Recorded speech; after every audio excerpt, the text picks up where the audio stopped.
મિત્રો, નવરાત્રી ચાલી રહી છે ને આજે પવિત્ર આઠમનો દિવસ છે અને આઠમના દિવસની અનેરો જ મહિમા હોય છે। ત્યારે આજે આણંદના ગણેશ ઓવરબ્રિજ પરથી પાવાગઢના દર્શન થતા હોવાની એક વાત વહેતી થઈ અને અહીંયા જે છે મોટી સંખ્યામાં લોકોની જનમેદની માતાજીના દર્શન કરવા માટે ઉમટી છે। તો આવો જાણીએ શું કહી રહ્યા છે દર્શનાર્થીઓ અને આજે આઠમના દિવસે તેમને આ લાવો મળ્યો છે તેના વિશે તેમનું શું માનવું છે। હા, સાચી વાત છે। આ એક અદ્ભુત નજારો છે।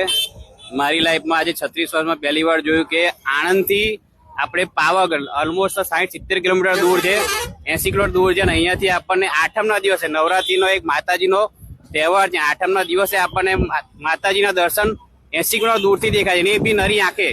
જો તમારી પાસે સારો મોબાઈલ હોય તો તમે ઝૂમ કરીને વધારે બી જોઈ શકો છો, સેમસંગ S7 બરોબર। એક અદ્ભુત નજારો છે, લોકોએ લાવો લેવો જોઈએ, બહુ સારું છે માતાજીના, એમાં બી આઠમ જોઈએ। કોઈ દિવસ આ પહેલી વખત આજે 64 વર્ષ થયા, એમાં માતાજીના આઠમના દિવસના આજે જે દર્શન થાય છે દુર્લભ કહેવાય। આજ સુધીમાં આવો નજારો ક્યાંય કોઈ દિવસ જોયો નથી।